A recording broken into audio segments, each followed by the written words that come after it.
പുറത്ത് നല്ല മഴ പെയ്യുന്നോണ്ട് കുടയും വടിയൊക്കെ എടുത്തിട്ടാണ് പുറത്തേക്കുള്ള പോക്ക്.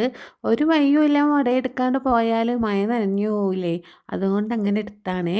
അപ്പോൾ ഇച്ചാൻ്റെ കൂടെയാണ് ഞാൻ ടൗണിൽ വരെ പോകുന്നത്. ഇച്ച ഉച്ചയ്ക്ക് ചോറ് കഴിക്കാൻ വന്നപ്പോൾ എന്നെ ടൗണ് വരെ കൊണ്ടാക്കാമെന്ന് പറഞ്ഞു. അങ്ങനെ ഒരു ഫ്രണ്ടിൻ്റെ വീട്ടിലേക്കാണ് പോയത്. അവിടെ എത്തിയപ്പോൾ വേറെ 2 ഫ്രണ്ടും കൂടി വന്നു കേട്ടോ. ഞങ്ങൾ പ്ലാൻ ചെയ്ത് പോയതാണ്. അങ്ങനെ എല്ലാവരും ഒന്നിച്ച് ചായ കുടിച്ചേ. പിന്നെ ഒരു ആട്ടുകസേര കണ്ടപ്പോൾ ആട്ടാതെ എങ്ങനെ പോവാനാ? അപ്പോൾ അങ്ങോട്ടും ഇങ്ങോട്ടൊക്കെ ആടിക്കളിച്ചേ. പിന്നെന്താ, ഞങ്ങളും ചെറുപ്പം മുതലേ ഇല്ല ചങ്ങാതിമാരാണ്. ഓരോ വഴിക്കും ഓരോരാൾ പോയപ്പോൾ കാണാൻ ഒരുപാട് ഗ്യാപ്പ് ഉണ്ടായേ. അങ്ങനെ ഒന്നിച്ചങ്ങ് കൂടിയ ഒരു ദിവസമായിരുന്നു.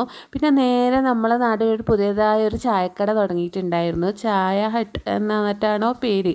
ഒരു പുഴൻ്റെ തീരത്താണ് കേട്ടോ. നല്ല കാണാനൊക്കെ നല്ലൊരു ഭംഗിയുള്ളൊരു സ്ഥലമായിരുന്നു. അപ്പോൾ ഞങ്ങളിതാ ഒരു പട്ടി ഷോ ആണ്. 4 ആൾ കൂടി ഒരു അങ്ങോട്ടും ഇങ്ങോട്ടൊക്കെ നടന്ന് കളിച്ചേ.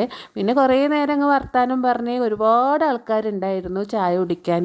പിന്നെ ഞങ്ങൾ വാങ്ങിയത് കല്ലുമ്മക്കായി നിറച്ചതും ചായയാണ്. ഒരേ തരം ചായയാണ് എല്ലാവർക്കും അവിടെ കൊടുക്കുന്നത്. പിന്നെ കല്ലുമ്മക്കായ്ക്ക് കൊടുക്കത്തെ എരിവായിരുന്നു.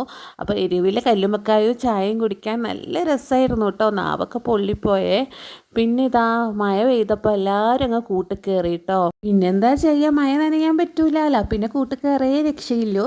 പിന്നെ മഴ തുറന്നപ്പോൾ എല്ലാവരും വീട് പിടിച്ചേ. അപ്പോൾ ഇന്നത്തെ വിശേഷം ഇത്രയേ ഉള്ളൂ. നിങ്ങൾക്ക് ഇഷ്ടപ്പെട്ടാൽ ഒന്ന് സപ്പോർട്ട് ചെയ്യുക. അടുത്ത വീഡിയോ ആയിട്ട് കാണാം. Okay, bye bye, Tata.